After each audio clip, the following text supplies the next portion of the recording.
noite, irmãos. Graça e paz a todos, amém?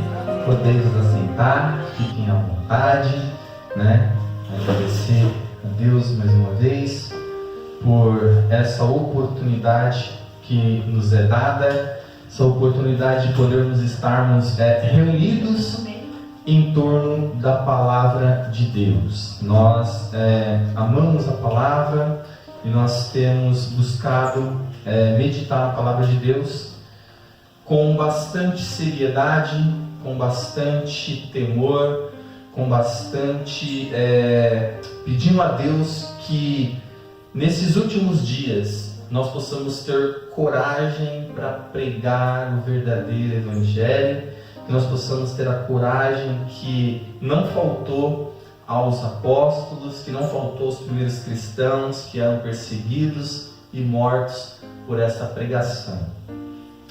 Nessa noite, a palavra de Deus, ela é tudo para nós. E nós temos o dever de sempre nos reunirmos em torno dessa palavra, esperando que o bom Deus abra sempre os nossos entendimentos para conhecermos a sua vontade. Nós estamos numa série de pregações na carta de Romanos. Se você quiser já abrir a sua Bíblia, abra e mantenha-a aberta, porque isso é importante, é uma coisa que nós temos aprendido e zelado, a atenção ao texto bíblico. Nós olharmos para o texto e esperarmos com fidelidade, e esperarmos que realmente o texto bíblico seja lido, explicado e pregado dessa forma para nós. Então hoje nós vamos estar dando continuidade àquilo que nós começamos há 5 meses atrás. Já estamos indo para 6 meses que nós estamos meditando nesse texto, e isso é bom, porque nós estamos dando toda a atenção necessária para a palavra de Deus, E quão bom isso tem sido para as nossas vidas, o quão bom isso tem sido para a nossa alma, aonde nós estamos sendo alimentados e alicerçados na palavra de Deus.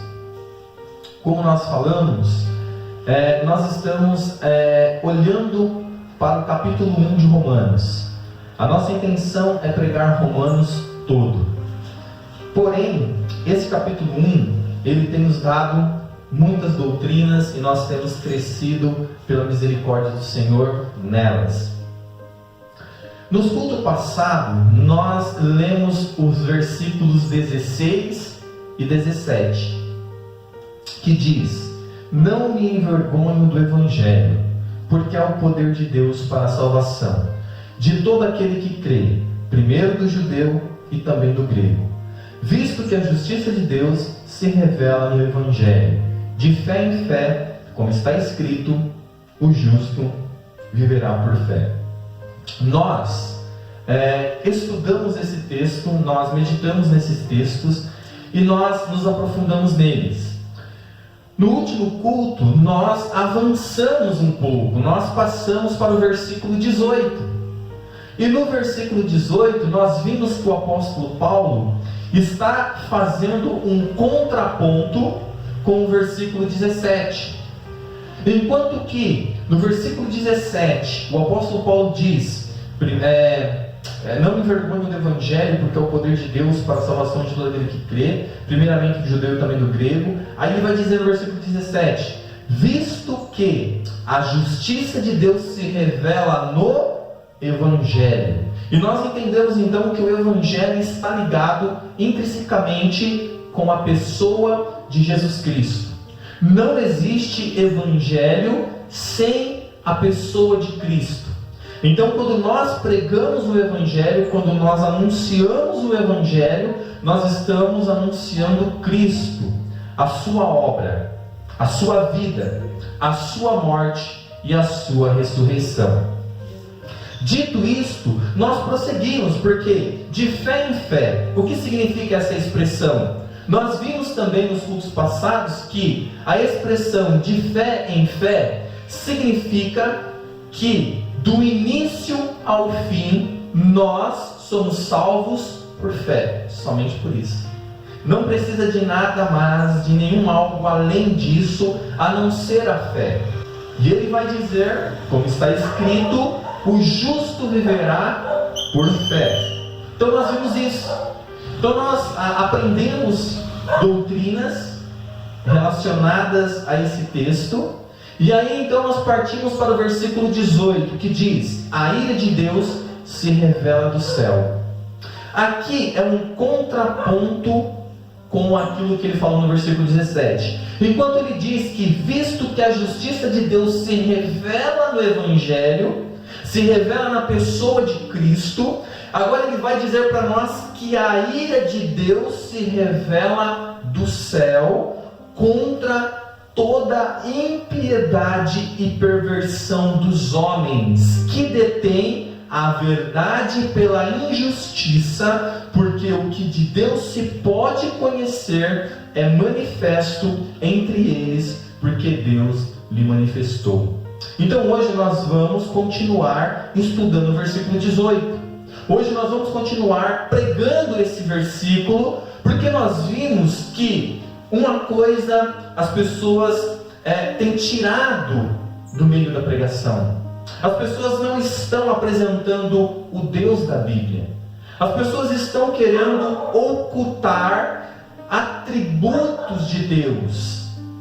Algumas pessoas supervalorizam o amor de Deus, a misericórdia de Deus, a piedade de Deus. Eles supervalorizam a fidelidade de Deus, a mansidão de Deus, a longanimidade de Deus, porém suprime. Eles tentam de alguma forma tirar isso de Deus, a sua ira. E nós vemos aqui que o apóstolo Paulo, ele está escrevendo essa carta para os irmãos em Roma. E ele diz então para nós, fazendo esse contraponto, enquanto ele diz que a justiça de Deus se revela no Evangelho, agora ele vai dizer para nós que a ira de Deus se revela do céu. E nós vimos então que a ira de Deus não é uma mácula no seu caráter. Não é algo que nós devemos ter vergonha de pregar. Então, nós não devemos ter vergonha de anunciar esse Deus. Nós não devemos ter vergonha de falar sobre a ira de Deus. E é isso que nós falamos no culto passado. Nós entendemos que, assim como Deus, Ele não apenas ama, mas Ele é amor. Então, quando nós estamos falando de um atributo de Deus, nós estamos falando de quem Deus é. Então, Deus ele não é apenas, ele não ama apenas a santidade, mas Ele é santo. Então veja, não é aquilo que Ele está fazendo, é aquilo que Ele é. Então não é que Deus está apenas irado com os homens, é que Ele é a própria ira. Mas a ira de Deus não é uma ira segundo a ira humana, cheia de pecado. A ira de Deus é uma ira santa e justa. E isso nós temos que ter em mente, porque não podemos confundir a euforia, a histeria da nossa ira contra a ira de Deus, que é o caráter de Deus. Assim como nós não podemos comparar o nosso amor com o amor de Deus. Porque veja, Deus, Ele ama, mas Ele não apenas ama, mas Ele é amor. Isso muda tudo, porque eu e você podemos amar, mas nós não somos amor. É isso que nós temos que ter em mente. Então nós estamos diante desse texto maravilhoso. Então aqui, ele vai dizer para nós, depois de nós vermos a ira de Deus, que está ligada com a sua natureza, com o fato de que Ele é assim, como nós falamos, com o seu amor, com a sua misericórdia. Quando nós estamos falando de Deus, dos atributos de Deus, nós não podemos cometer esse erro. Olha, Deus ama. Não, Ele é amor. Olha, não é que Deus tem misericórdia. Não é que Deus é apenas misericordioso. Ele é a misericórdia. Não é que Deus apenas ama a santidade. Não, Ele é a santidade. Deus não é apenas longânimo. Ele é a longanimidade. Não é que Deus é apenas fiel. Ele é a fidelidade. Isso é o caráter de Deus e quem Deus é. Entendemos que o apóstolo Paulo tem esse cuidado de expor esse Deus por completo às pessoas. É como nós falamos no culto passado, esconder atributos de Deus é algo terrível. Você querer aliviar a pessoa de Deus é apresentar aos pecadores um Deus defeituoso. E infelizmente na nossa geração, o que nós temos mais apresentado às pessoas é o quê? É um Deus que não é o Deus da Bíblia. É um Deus que se encaixa ao meu gosto, ao gosto do freguês. As pessoas têm ido até as igrejas atrás de um Deus que se encaixe com as necessidades dele. As pessoas têm feito deuses para si. Exatamente por quê? Porque os deuses se encaixam nas necessidades das pessoas. Por que as pessoas elas fabricam deuses? Justamente porque um Deus pode se submeter ao seu Criador. Então, infelizmente, nós vivemos em uma geração que olha para Deus e fala: esse atributo eu gosto, esse atributo eu não gosto, então eu não prego, não ensino e não falo. Então, quando você oferece esse Deus, as pessoas vêm até as igrejas procurando um Deus que se encaixe no mundo deles. Poxa, eu quero um Deus que é apenas amor. Eu quero um Deus que é apenas misericordioso. Eu não quero um Deus que lance pessoas no inferno. Eu não quero um Deus que esteja irado todos os dias contra o pecado da humanidade. Eu não quero um Deus assim. Eu quero um Deus legal, eu quero um Deus bacana. Eu quero um Deus que eu possa falar que ama todo mundo. Mas veja, o apóstolo Paulo ele está escrevendo uma carta, e aí eu te pergunto, se hoje alguém pedisse a razão da sua fé, por qual atributo você começaria a falar de Deus? Do amor dele? Da misericórdia dele? Do perdão dele? Ou você faria como Paulo? Paulo ele está começando a escrever essa carta. Até aqui Paulo estava se apresentando. Mas agora o apóstolo Paulo, no versículo 16 e no versículo 17, ele lança a base de toda a carta que nós vamos estudar. E mais para frente nós vamos ver o que ele vai falar sobre o pecado. Aqui Paulo ele vai pintar um quadro da humanidade, do estado atual que o homem se encontra sem Deus.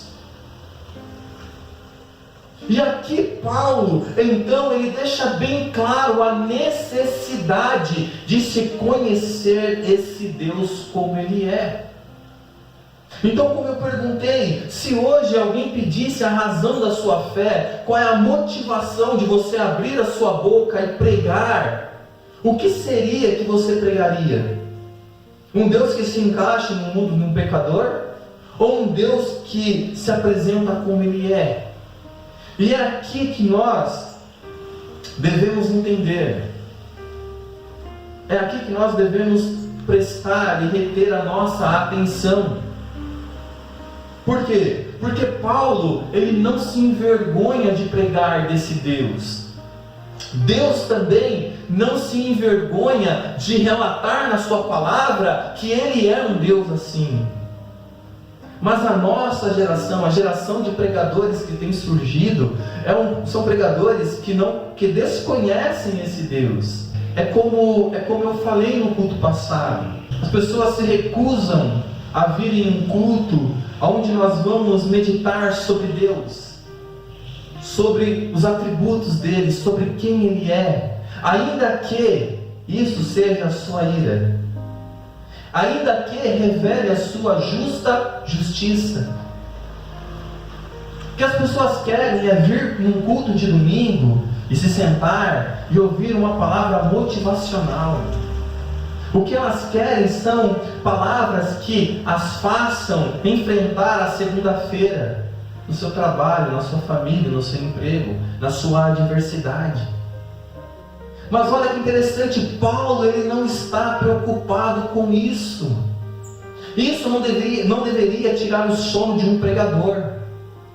O que deveria tirar o sono de um pregador é se as pessoas que estão ouvindo ele conhecem o Deus da Bíblia.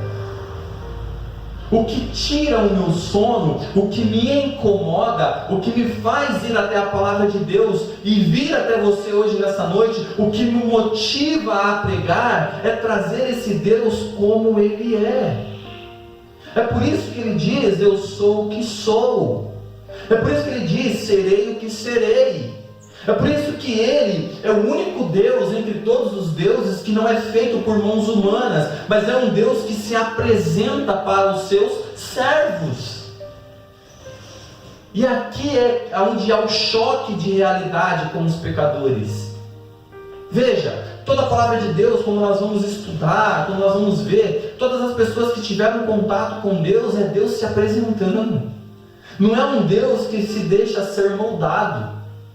Mas toda vez que nós vemos os homens moldando os seus deuses, da onde vêm seus deuses, senão dos seus corações? O bezerro de ouro, Maloque, Dagon, esses homens, esses homens fabricaram esses deuses, deuses da fertilidade, deuses da natureza, deuses da colheita. Eles fazem isso.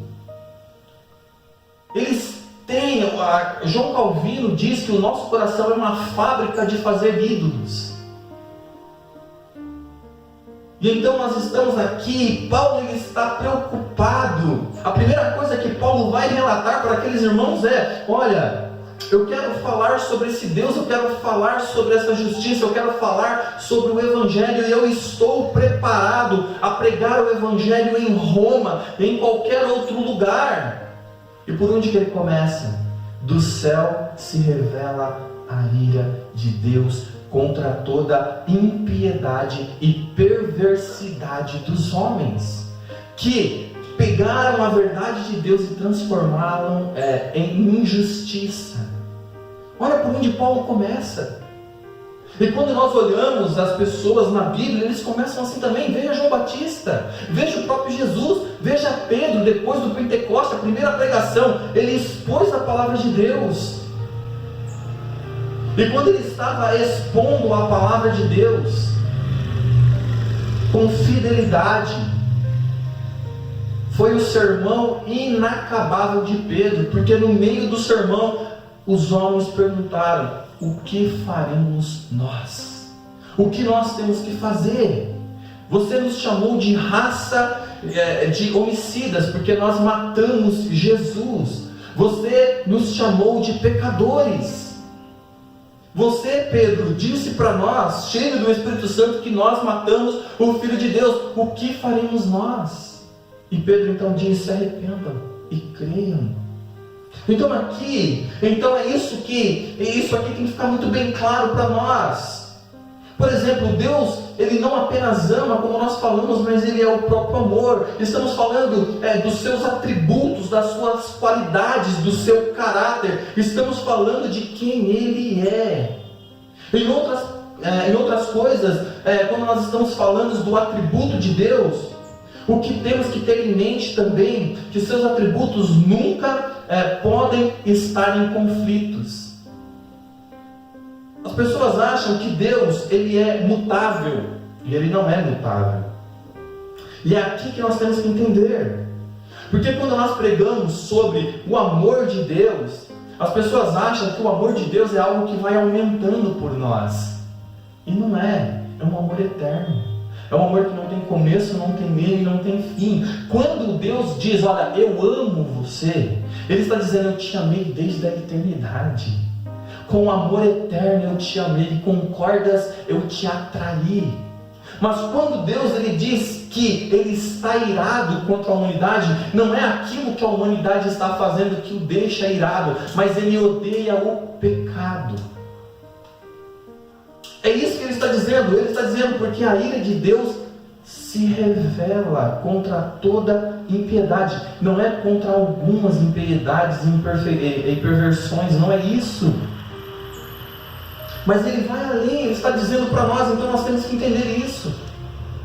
Por isso que quando Deus ele fala, olha, eu terei misericórdia de quem eu quiser ter misericórdia. Não depende de quem quer, não depende de quem corre, mas depende de mim, do próprio Deus me compadecer. Porque Deus não está condicionado a reações nossas. Não é aquilo que eu faço que faz Ele me amar. As pessoas têm isso em mente. Eu tenho que fazer isso para Deus me amar. Eu tenho que fazer isso para o amor de Deus aumentar. Quanto mais eu fazer, mais Ele vai me amar. E não é isso. Porque é um amor eterno. E nós temos que olhar para isso, porque hoje nós estamos falando um pouco mais sobre essa ira, que é imutável. Não é que Deus ontem estava um pouquinho irado, e amanhã Ele vai estar mais irado. Não é que Deus, no princípio da humanidade, Ele não tinha ira nenhuma. É a mesma coisa o amor. Não é que Deus, no princípio da humanidade, Ele amava um pouquinho, aí depois Ele amou um pouco mais, e amanhã Ele vai amar mais. Não. Quando nós estamos falando dos atributos de Deus, nós estamos falando de um Deus que é imutável. Os atributos de Deus não faz assim, sobe lá em cima, desce lá embaixo, uma montanha russa que nem nós. Eu posso amar o meu irmão Doni hoje. Se amanhã ele me der uma camiseta, uma Bíblia, um livro, eu vou amá-lo um pouco mais. E com o passar do tempo, quanto mais a nossa amizade ficar junta, mais eu vou amá-lo. Mas no dia em que nós não se dermos mais, e por algum motivo nós brigarmos, e ele for para um lado, um para o outro, todo aquele meu amor se esvaiu. Porque o meu amor está condicionado. Quando nós estamos falando do amor de Deus, nós estamos falando de um amor incondicional. E assim é a sua ira também. Então, quando nós estamos falando sobre essa ira, nós temos que ter muito cuidado, para que as pessoas não interpretem Deus de forma errada. Porque todos os atributos de Deus são imutáveis. E isso nós temos que ter em mente. Dito isto, agora devemos nos atentar para o que o apóstolo Paulo está dizendo sobre essa ira, onde está sendo direcionada. Notem, ele vai dizer: a ira de Deus se revela dos céus contra toda a impiedade e perversão dos homens, que detêm a verdade de Deus pela injustiça, porquanto o que de Deus se pode conhecer manifesto entre eles, porque Deus lhes manifestou. Quantos de nós, mais uma vez eu pergunto, começaria partindo desse ponto? Se você hoje fosse falar sobre o Evangelho com alguém, com um pecador, por onde você começaria? Você que é pregador, quando você tem a oportunidade de pregar, por onde você começa? Essa é uma pergunta que temos que nos fazer todos os dias. Antes de Paulo dizer, Paulo diz: estou pronto para vos anunciar o Evangelho, tanto em Roma quanto em qualquer outro lugar. Como nós falamos antes, qual é o tipo de pregação que as pessoas têm ouvido ou gostam de ouvir em um domingo ou no meio da semana? As pessoas estão tão cansadas. As pessoas estão cheias de problemas. As pessoas estão cheias de dificuldades. As pessoas estão cheias de doenças. É como nós falamos no culto passado: se Deus é por nós, quem será contra nós? Mas a pergunta que nós fizemos no culto passado é: e se esse Deus for contra nós? E se esse Deus for contra nós? E se esse Deus for contra você? Porque se esse Deus for por nós, a palavra diz que ninguém será contra nós. Nem doença, nem anjo, nem enfermidade, nem nenhum homem, nenhuma autoridade, nenhum anjo, nem o agora, nem o porvir, nem a fome, nem a nudez, nem a morte, nem mesmo nós. Mas o problema é que a Bíblia está nos dizendo que existe um Deus no céu, que é soberano e está sobre todas as coisas e governa todas essas coisas. E se esse Deus que governa todas essas coisas for contra nós, quem será por nós? Quem se colocará entre nós e Deus? Sendo que todas as coisas estão sob o domínio dele, todas. Quando ele diz que todas as coisas colaboram para o nosso bem, ele diz: a doença colabora para o nosso bem. É como nós falamos, imagine se você orar 40 anos e Deus não te responder. Já valeu a pena, você passou 40 anos orando e falando com o seu Deus todos os dias. Olha que maravilha! E se a adversidade que está vindo sobre mim me fizer me achegar mais a Deus? Então, é essas coisas que nós temos que ter em mente. Então ele diz que a ira de Deus se revela dos céus. E a pergunta é: como nós, antes de qual tipo de pregação nós estamos falando que as pessoas gostam de ouvir? São essas pregações que nós temos visto ultimamente, pregações de autoajuda, pregações motivacionais, pregações sobre dicas financeiras, pregações sobre dica no casamento, dica na família, de como vencer, de como romper, de como conquistar. Coisas fúteis. O Evangelho não é sobre isso, o Evangelho é sobre Cristo. Porque a justiça de Deus se revela no Evangelho, e o Evangelho é Cristo. A cruz de Cristo, é como nós falamos, é algo que foi tirado, arrancado de dentro das igrejas, é algo que foi removido das pregações. E Paulo, ele está dizendo para aqueles irmãos: olha, Paulo, ele não estava querendo dividir nenhuma experiência. Paulo, ele não correu até ali, ele não está escrevendo dizendo assim: olha, eu subi até o terceiro céu e talvez vocês possam também fazer isso. A coisa mais importante que nós como cristãos devemos fazer é conhecer Deus. É como nós falamos no culto passado, é triste, é aterrador você ver pessoas que se dizem cristãos confessos que não conhecem Deus, que não conhecem o Deus que eles servem, que não se aprofundam, ou por um púlpito negligente, que não anuncia os atributos de Deus, ou pela própria falta de interesse pessoal em conhecer esse Deus. Paulo, então, como um arauto, ele está a colocar o que é importante de fato para aquelas pessoas. Está colocando diante deles a ira de Deus. E nós então vamos olhar um pouco mais para o texto. Ele diz: a ira de Deus se revela do céu contra toda impiedade e perversão dos homens que detêm a verdade em injustiça. O que seria impiedade? É a pergunta. A impiedade, ela está ligada com a falta de amor a Deus. Então Deus está dizendo assim: olha, a minha ira está sendo revelada. Veja, não é que a minha ira irá ser revelada um dia. Não, ele está dizendo: a minha ira está sendo, momento presente, agora, nesse exato momento. Olha em volta e você verá a ira de Deus.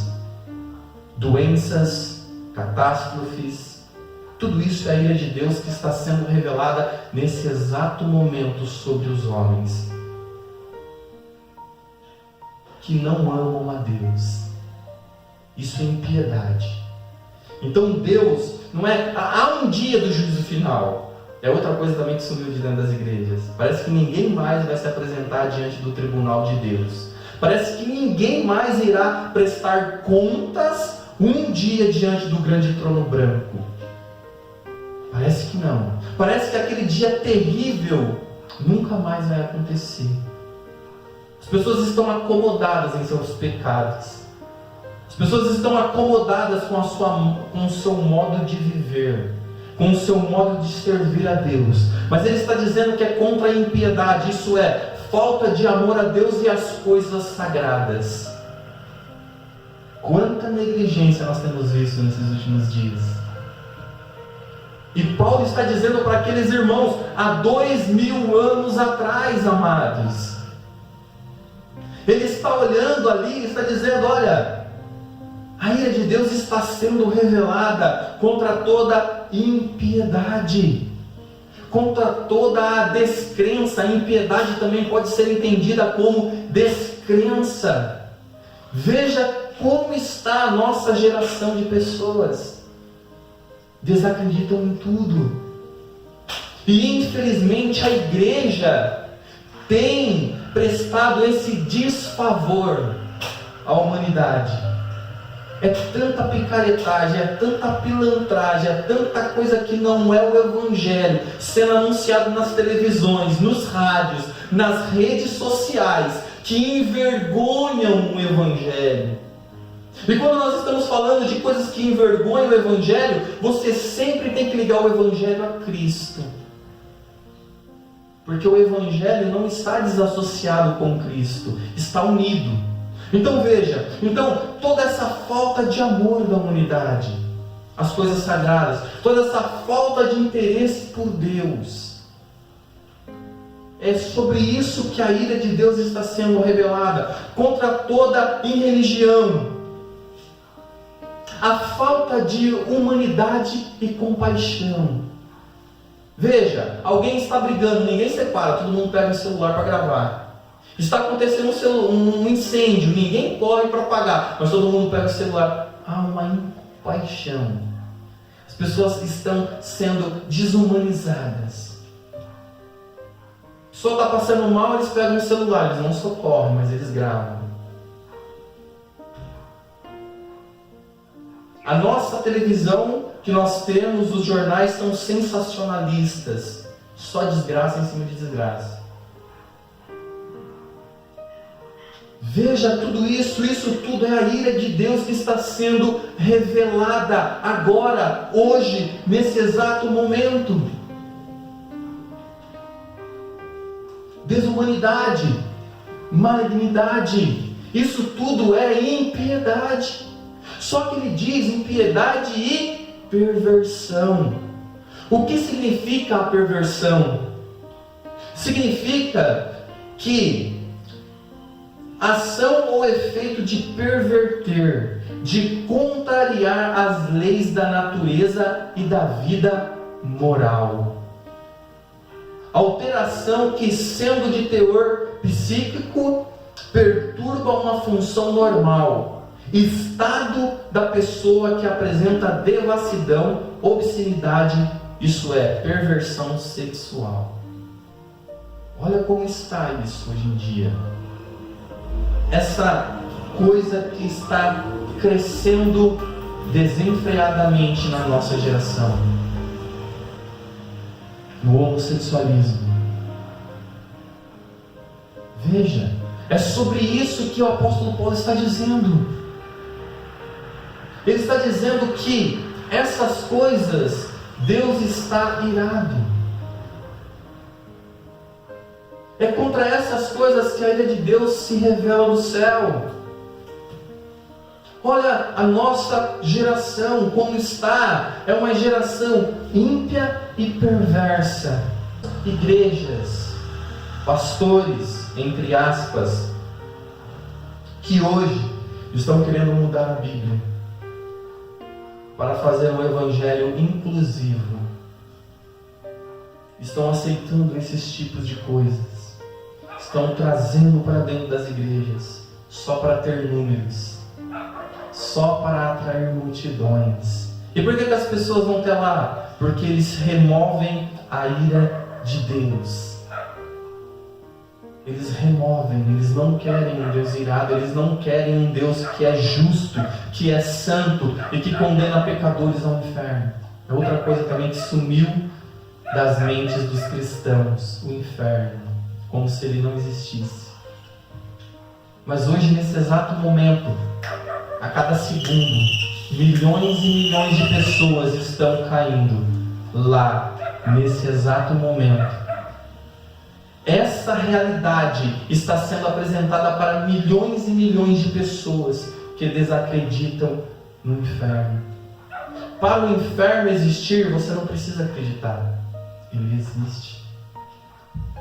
Para Deus existir, as pessoas não precisam acreditar. Ele existe.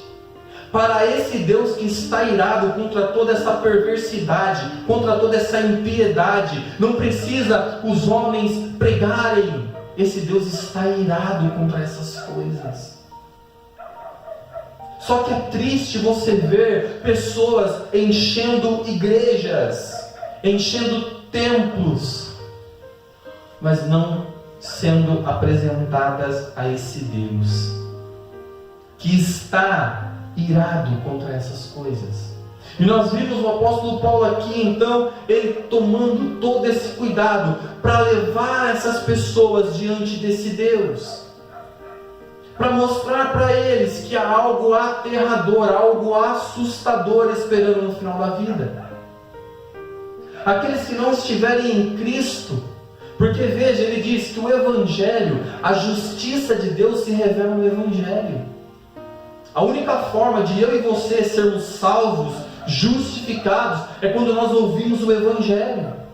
Quando nós não ouvimos o Evangelho, quando nós não cremos no Evangelho, o que diz lá em João 3,36? A ira de Deus permanece sobre nós.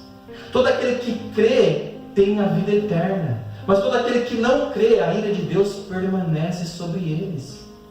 É por isso que Cristo, quando veio ao mundo, Ele não veio para condenar ninguém, porque o mundo já está condenado.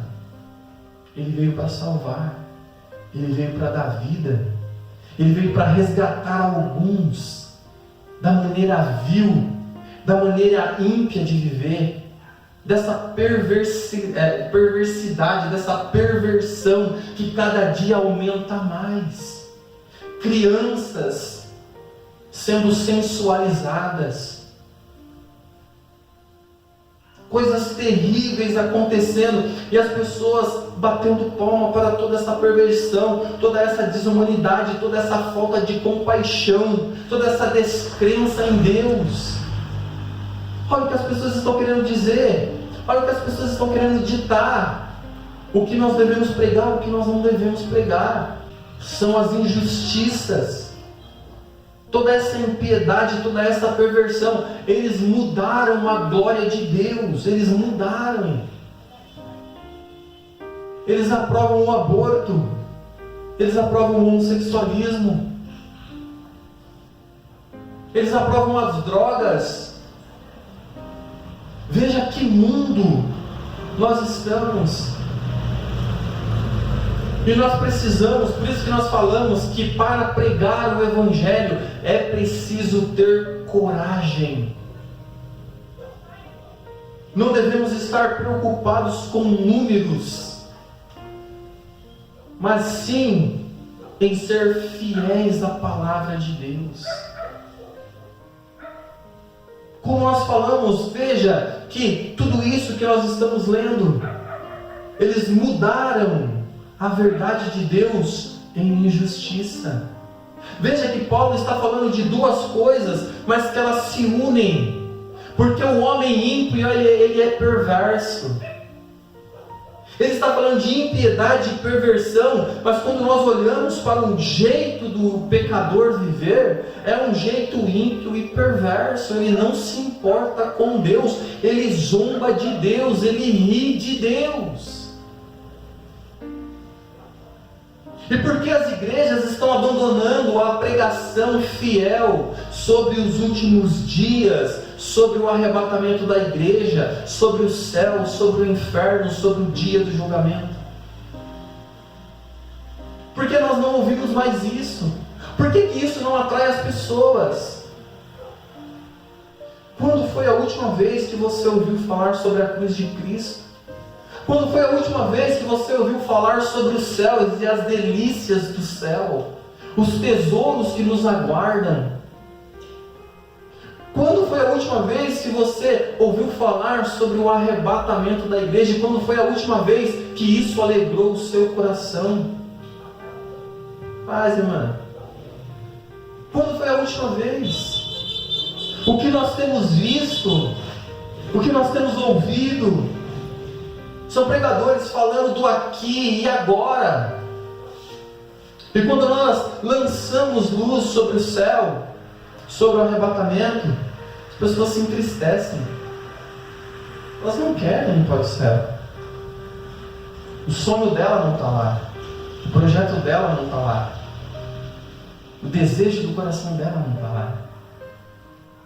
É triste nós vermos isto, essa inversão de valores. E voltando aqui para o nosso texto que nós estamos olhando com amor e carinho, veja, eles mudaram, eles detêm a verdade de Deus em justiça, porque eles são ímpios e perversos. E aí então nós vamos entrar no finalzinho do versículo que diz: porquanto o que de Deus se pode conhecer é manifesto entre eles. Porque os atributos invisíveis de Deus, versículo 19, vai dizer: porque os atributos invisíveis de Deus, assim o seu eterno poder, como também a sua própria divindade, claramente se reconhecem, sendo percebidos por meio das coisas que foram criadas. Então, é aquilo que nós lemos na Confissão de Westminster, o primeiro capítulo. Por isso ele vai dizer: tais homens são por isso indesculpáveis. Por quê? Porque quando Deus ele se revela pela natureza, como nós falamos antes, não havia a palavra de Deus escrita, mas ao olhar em volta, ao olhar tudo criado, os homens deveriam glorificar a Deus e não mudar as coisas. Então nós vimos que há uma revelação natural.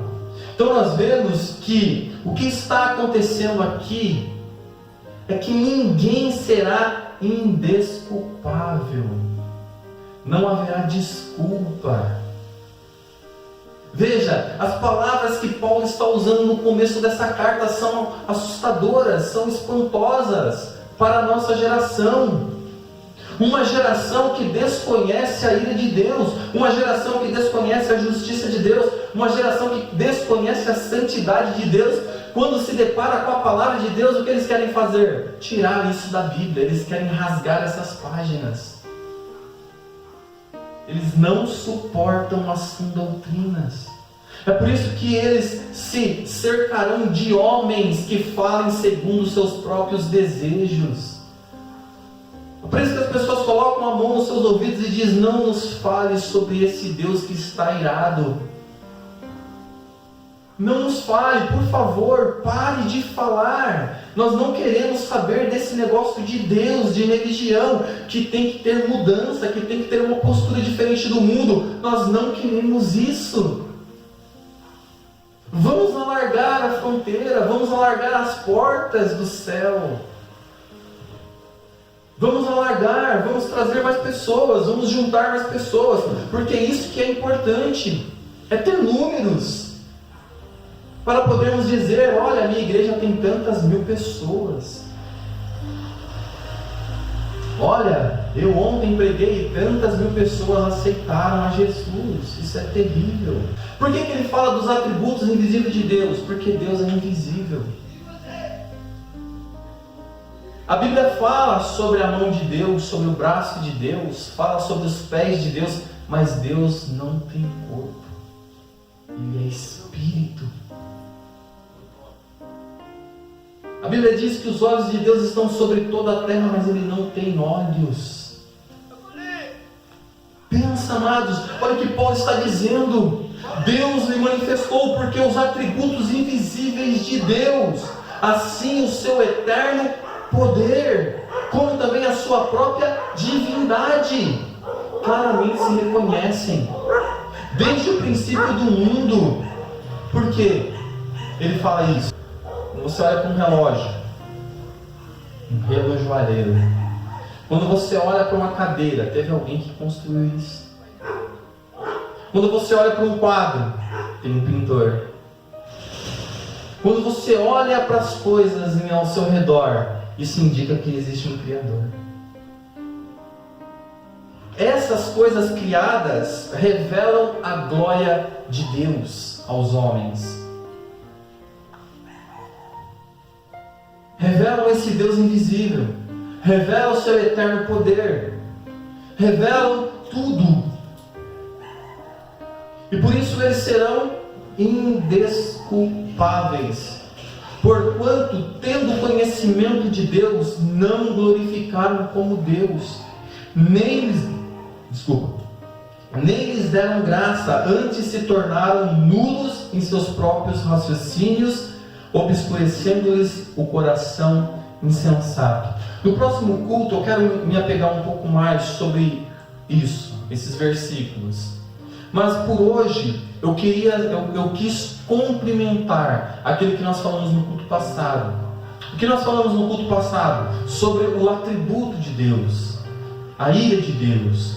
E hoje nós vimos que essa ira está manifesta contra a impiedade e perversão. O que é isso? Contra tudo aquilo que não ama a Deus.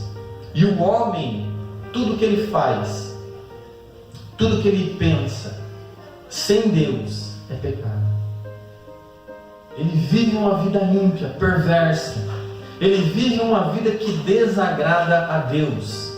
Ele vive uma vida de colecionar para ele ira de Deus.